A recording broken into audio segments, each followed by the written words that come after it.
Dirty dealings, corporate battles, consumer woes. This is Evening 5. FGV Holdings has announced the departure of its Group CEO, Datuk Mohammad Nazrul Izam effective yesterday. This follows the conclusion of Mohammad Nazrul Izam's 3-year contract for the role which he assumed in 2021. Group CFO Datuk Mohd Hairul Abdul Hamid will take over as the acting Group CEO effective immediately. FGV said he will assume the responsibilities of the plantation giant's CEO until further notice. Mohammad Hairul has served as Group CFO since January 2019. Prior to that, he held various roles in the Sime Darby Group. He started in Sime Darby in 1994 as a management trainee, before rising to the position of Group Accountant in 1997. In October 2002, he joined Consolidated Plantations, a subsidiary of Sime Darby, as Finance Manager and was later promoted to Plantation Financial Controller in June 2005.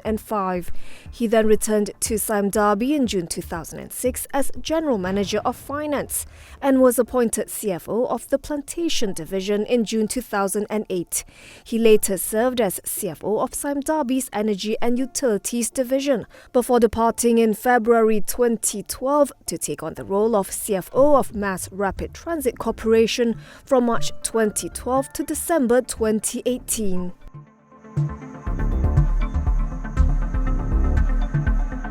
Malaysia Airlines confirmed its flights bound for Incheon, South Korea, made a precautionary return to KLIA this morning after encountering a hydraulic issue shortly after takeoff. Flight MH66, an Airbus A330-323, departed from KLIA at 11:45 p.m. last night and landed back at KLIA at 1:30 a.m.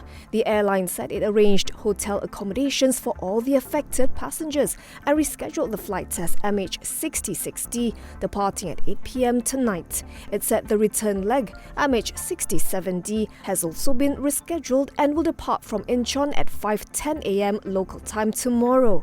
The national carrier has been facing technical issues recently that disrupted multiple flights and raised safety concerns. This prompted the Civil Aviation Authority of Malaysia, or CAM, to conduct a probe into the issues, which revealed significant problems involving mechanical components and a shortage of skilled maintenance personnel. Last week, the regulator reduced the validity of Malaysia Airlines' Air Operator Certificate from 3 years to 1 year. Separately, the Malaysian Aviation Commission (MAVCOM) said passengers of the cancelled Malaysia Airlines flights are entitled to compensation in line with the amendments to the Malaysian Aviation Consumer Protection Code 2016. Its Director of Consumer and Public Affairs, Pushpalatha Subramaniam, said passengers who choose to be refunded must be reimbursed via the original mode of payment within 30 days.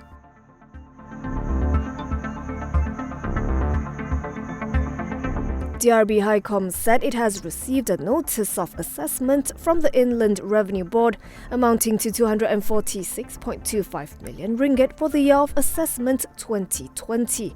The notice was issued based on the IRB's decision to classify the disposal of a long-term investment held in a subsidiary as income in the assessment year. The group said it intends to appeal and potentially initiate legal proceedings to challenge the taxman's notice.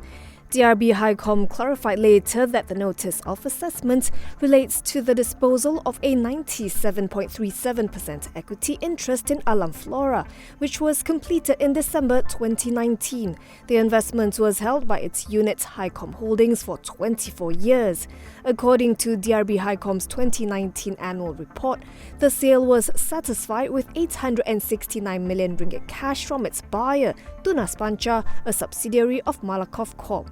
The annual report said that the deal resulted in a gain of disposal of 514.67 million ringgit for DRB-Hicom. It was a related party transaction, as DRB-Hicom's 55.92% shareholder Tan Sri Syed Mokhtar Al-Bukhari also has a deemed interest of 38.45% in Malakoff. Shares in DRB-Hicom closed 3.42% lower at 1 ringgit 13 cent today, giving it a market capitalization valuation of 2.18 billion ringgit. The counter is down 18.7% this year.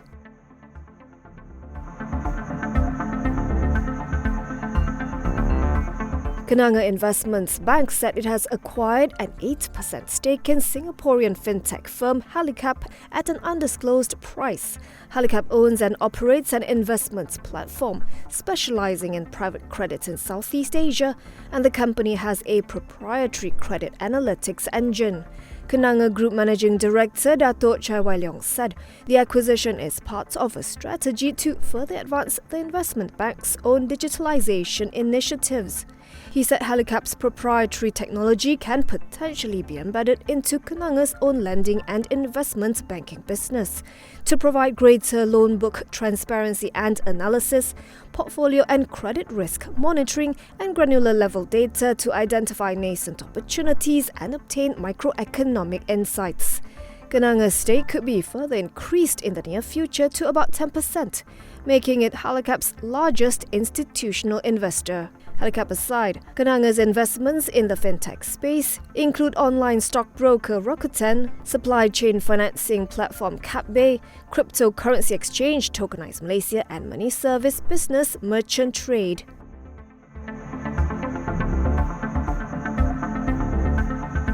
Penang-based Chemlite Innovation, which provides surface finishing treatment services, has filed for an IPO on the ACE market to raise funds mainly for a new facility. This would involve a public issue of 120 million new shares. All in all, it offers investors up to 30% stake in the company. Chemlite said it intends to scale up its operations to support its business in the next 3 years by strengthening its operational capabilities, noting that its current facility at Penang Science Park is operating near to full capacity.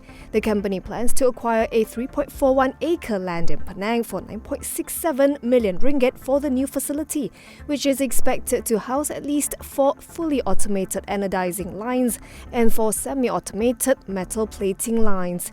Chemlite, which mainly caters to the semiconductor and electronics industries, expects demand for its services to be backed by rising need for miniaturized technologies, rising popularity of electronic devices, and adoption of technologies such as the Internet of Things and cloud computing.